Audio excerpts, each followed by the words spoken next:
Hey, you listen to Wrestling Roundup on FreeFM 89.0, ArrowFM, MPR, and as always, I'm Grady, and live on Skype we got Josh. Idio.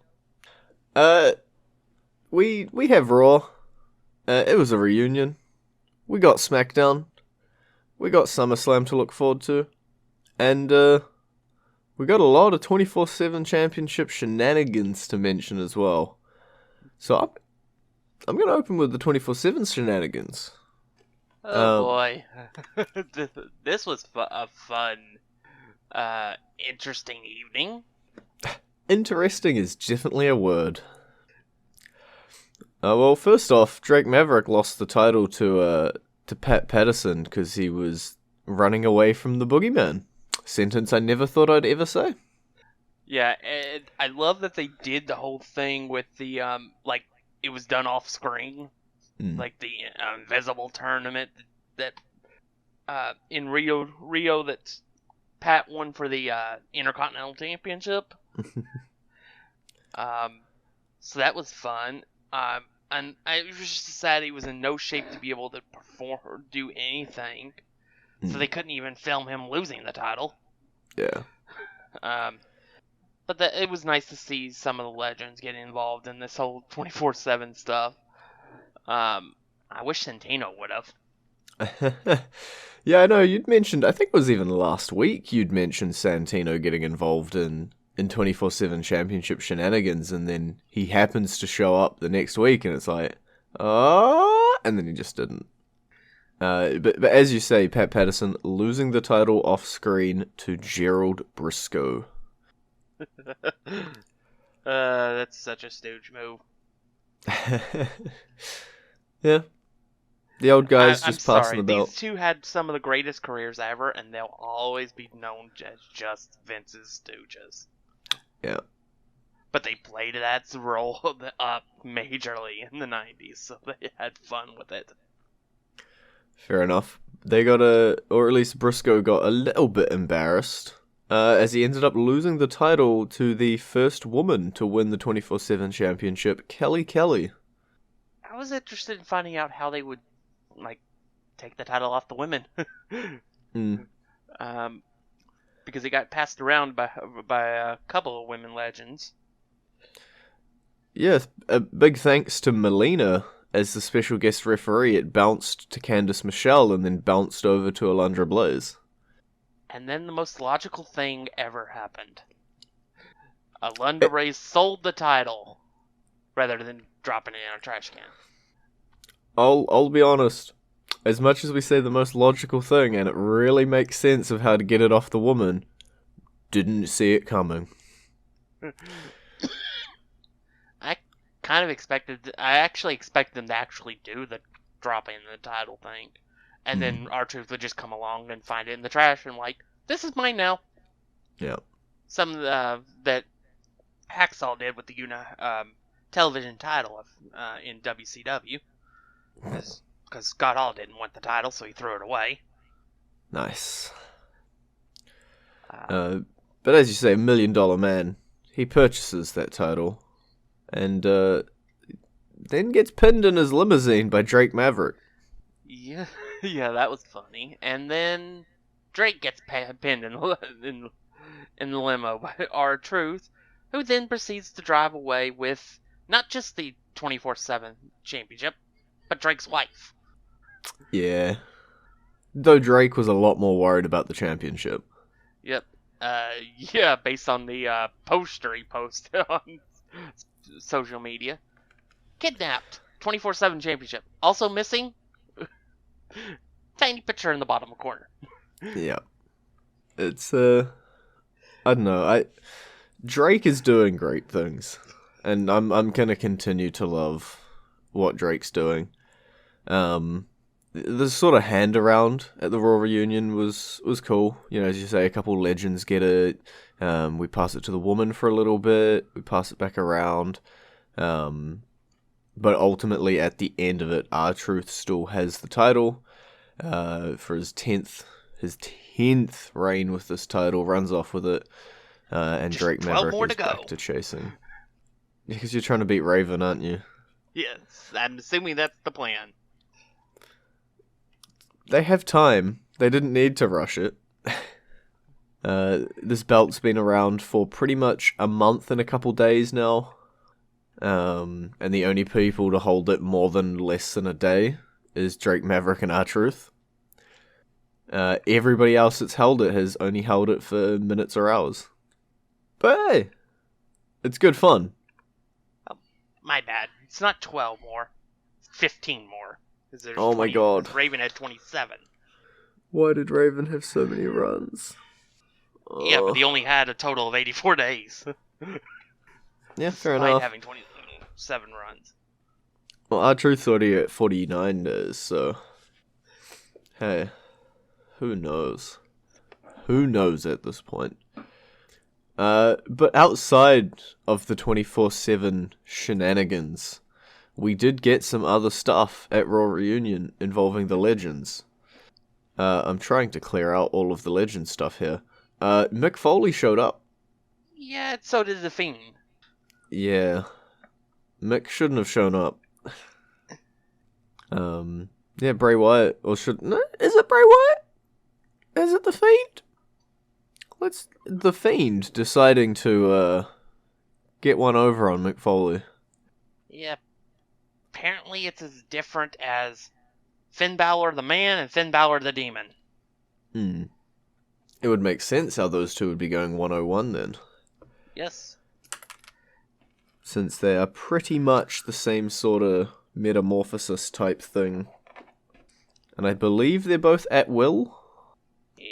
Yes, it seems that way. I don't really know we don't really know anything about the Fiend yet. So we don't know if it's an at-will thing or if it's something that like manifests itself when Bray needs to wrestle or something. It's true. There's some mystery shrouded around Bray still at the moment with his Fiend character.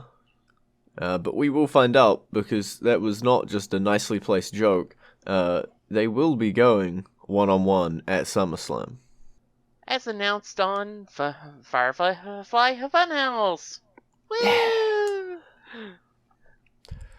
So I believe we've asked who's winning and always answered it Bray Wyatt every single time. So I guess I'll just say, has the opinion changed?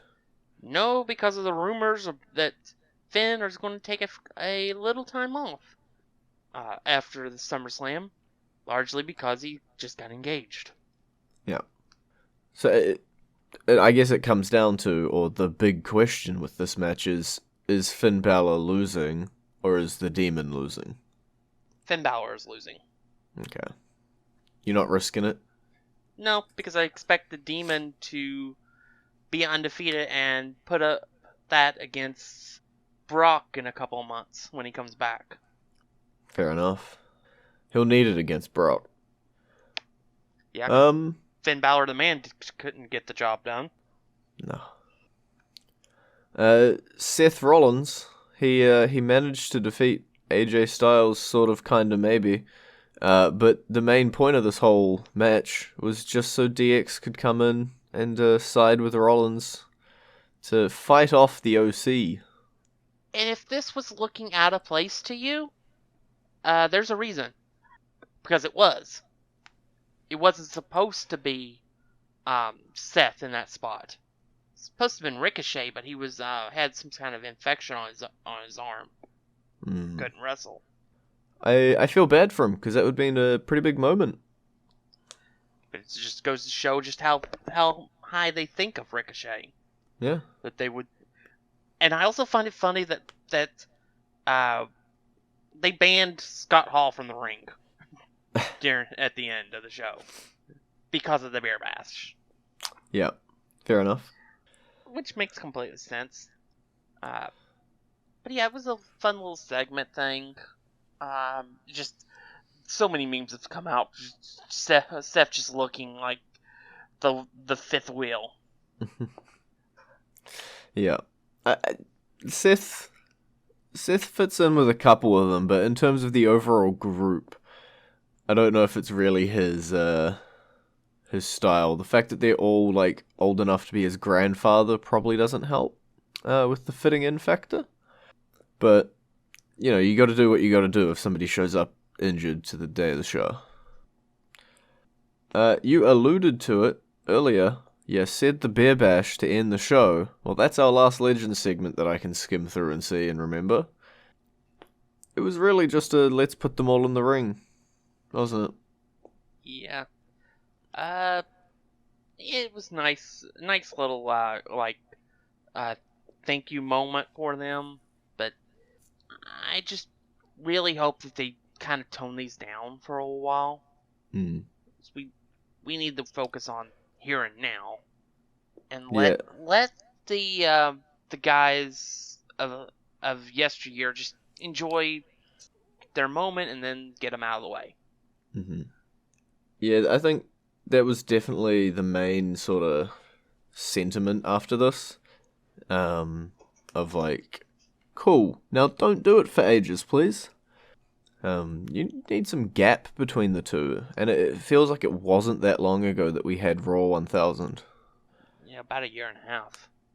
It's like, and you just sort of, and then we had Ric Flair's birthday. Well, no, not Raw 1000. That was Raw 25. That was a year and a half ago. Yeah, which was the one where DX beat the Revival. That was that one. Cool. And then you had Ric Flair's birthday, which obviously wasn't the entire show focus, but it put over a match at WrestleMania. It's just okay. Yeah, and last year we had SmackDown 1000. That's where I got the 1000 from. In which that's when Batista started dropping the seeds for his final match. Yep. So we've had a fair amount of like Legends interaction. So I'm definitely on. Yeah, but I think we're going to get one more at SummerSlam. I think at SummerSlam we're going to see arguably the greatest of all time in the women's division versus Trish Stratus. Wow, you're really bringing Molly Holly back for another match.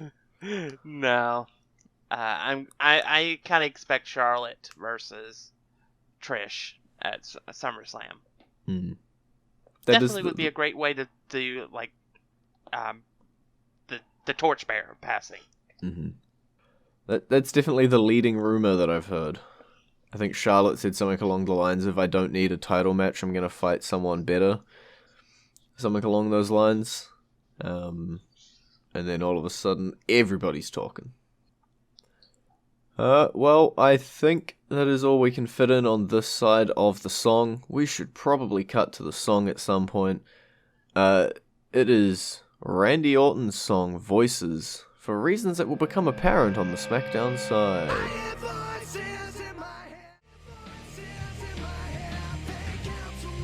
As you're back with Wrestling Roundup on FreeFM 89.0, ArrowFM, NPR. I'm Grady, he's Josh, and we still have some things to talk about on Raw. Can't run away from it just yet. Viking Raiders. They're picking up matches, and they're picking up steam. How long till they're champions? Depends, I don't know. How long till Heavy Machinery are champions? Same night, let's have them both win. That would be fun, and then do a Survivor Series match between the two tag teams. I'm fine with this. It would be a good match. It really would be. Yeah, it would be. That's not any kind of jest there. That would be a great match. So I'm fine with that. I think Viking Raiders and Heavy Machinery are probably the two. Obviously, Heavy Machinery had to be pulled out of it now on SmackDown with New Day taking the belts, but it feels slightly like that was just to have all three as champions, and that it might not be the way going forward, especially since they don't really have that many heel team challenges to be going up against them. Viking Raiders are definitely getting built up as a sort of unstoppable force, just taking out person after person after person. So it feels like they're going to end up in the title scene eventually, and that the New Day will eventually lose the belts to like one of the two heel teams on that show, and that Heavy Machinery may slide back into it at that point. We don't quite know. Because now we're going to jump over to SmackDown. Kevin Owens, Shane McMahon, they still feuding. They got a match at SummerSlam now. Yeah, appears this time at least we won't have Sami Zayn involved. Yeah. That's what you As think of right now. now. Yeah. I'm kind of enjoying this KO character right now. But I really enjoyed the interaction between Owens and Reigns during the segment that at the end of the night. Mm-hmm. The match, quote unquote, between them. Because Reigns was hamming it up with the when they were wanting him Kevin Owens to stun Shane a second time. Yeah. So I think he's having fun, even if he isn't in the title picture yet. Yeah, I feel like it's just a matter of moments for Kevin in terms of that. He seems to be being positioned as, well, like, one of your top guys. So it's just a moment before he'll be in the title picture in some way, shape, or form. But something to note about this SummerSlam match between the two is that if Kevin Owens loses, he's out. He's done. Well, I would say that's not going to happen, but I could see it happening, but him still making Shane's life a living nightmare because nobody has ever done. Yeah. Kevin Owens himself has lost a match where he had to quit afterwards, I believe. Or at least they have quit. He's definitely roamed around the WWE while quote-unquote quitting. Or being fired. My memory is not great. So yeah, you can definitely pull off something along those lines. My gut says that he won't lose, but my gut has been wrong many times before. Shinsuke Nakamura takes out Apollo Crews and asks everybody, where are we going from here? It was a good match between Shinsuke and Apollo. Definitely given Shinsuke a little bit more of an edge. So the Intercontinental title has given him a second life at this point. Second? Maybe sixth. Compared to the Rusev stuff, it definitely is a second life. Yeah, true. But I don't know in terms of SummerSlam where we're headed with Shinsuke, and who will eventually end up being his opponent. I'm not 100% sure that WWE knows at this point. It's true. It's real hard for me to know if they don't know. I expect a good match, though, whoever ends up being the one steps up. Mm-hmm. One title match, we do know what's going to happen. Ember Moon defeats Charlotte Flair, and it's Ember Moon versus Bayley at SummerSlam. Yeah, that was already announced, if I'm not mistaken. Yeah, I'm combining two things. That was not. But yeah, I expect a really, really good match between Bayley and Ember Moon, and I expect Bayley's reign comes to an end at SummerSlam. Well, I'm going to reintroduce this because you called me out. So I'm going to more go with Ember Moon defeats Charlotte Flair, solidifying the fact that she should be the number one contender against Bayley at SummerSlam. Is that a better intro? That make it not sound like a number one contendership match? Yeah, it made her seem more important, even though it was a distraction win. Because she took out both Charlotte and Bayley at the end of the match, staking her claim to the title. There's no asterisks next to wins in the column. Nope. It will forever be known that Ember Moon defeated Charlotte Flair. And so you think new champ, huh? I'm expecting a new champ. Okay, I'd be behind it. I'm 100% behind it. I quite like Ember Moon. She's been unfortunate with a couple of injuries. I feel like that have come at inopportune times. It's never a great time for an injury, but a couple of times that have stunted her growth. So if this is the time to pull the trigger, then let's pull it. Let's light that rocket ship. It's a rocket ship, not a jetpack this time, hey? And if we're talking about champs with their challenges, Kofi Kingston, he's got his SummerSlam opponent. I loved how they did this. They brought to light everything we thought we knew and confirmed it. And just really played with the Randy Orton kept Kofi down thing from back when Kofi was supposed to have won the Money in the Bank in 2010 and didn't. Yeah. Because of Randy. So I enjoyed that they brought that up. I think this is just going to be a really, really good feud. There's a lot to play off here, and I think that now Kofi is actually ready, as Orton said that Kofi wasn't ready back then. I kind of, as much as it pains me, kind of agree. Kofi was good back then, but I don't think he was ready to be the champion. Yeah, I can definitely see it. This will be one hell of a video package as well, for this feud going all the way back, but I love how they tie it all together so well. As you say, mentioning Randy Orton's previous, holding Kofi back, and then bringing it further forward and saying, Randy Orton was the one who attacked Ali that got him removed, that led to Kofi getting placed in, that led to Kofi getting the championship, and just making everything seem important. Every little action that happens.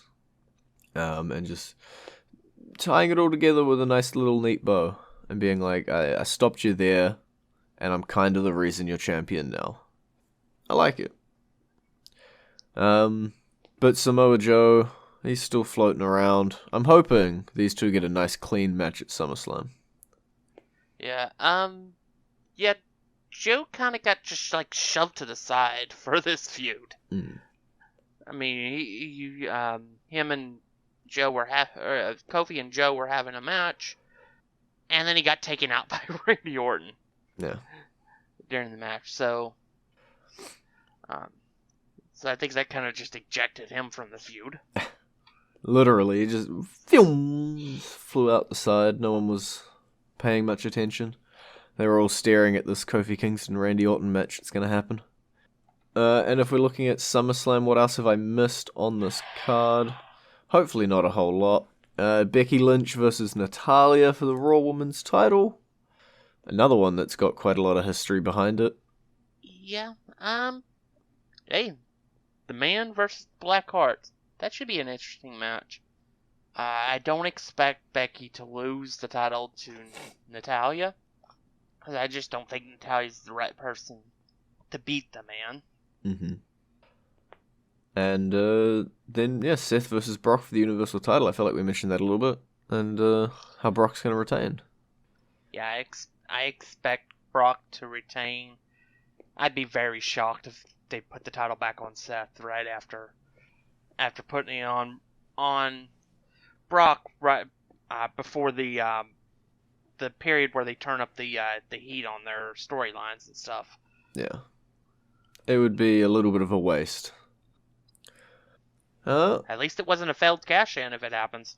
Oh, we've gotten past that. It can't be that. So I feel a little bit better. Not 3 in a row. Alright. Did I miss anything off SmackDown or Raw that you would like to talk about? Not that I can think of off the top of my head. Okay. I'm seeing one thing on SmackDown we're going to hit just quickly. I'm seeing a headline that reads, Dolph Ziggler attacks Shawn Michaels and The Miz during Miz TV. Yeah, I watched this segment. It was alright. I mean, it was basically just furthering the storyline with Miz and Dolph Ziggler for the umpteenth time. And in the middle of it, Shawn Michaels, who was a guest on Miz TV, got involved. Dolph went to punch him. Shawn ducked. Miz got decked. And then Shawn, after checking on Miz, turned around into a super kick. That was the end of the segment. Nice. So it's Shawn Michaels versus Dolph Ziggler at SummerSlam then? No, it'll be Miz, but I could see Shawn in his corner. I'll take it. Alright, we are out of time. It's been great talking to you. Bye-bye. You can visit our Facebook page, facebook.com/WrestlingRadio, Twitter page, twitter.com/WrestlingRadio. And we'll see you next week.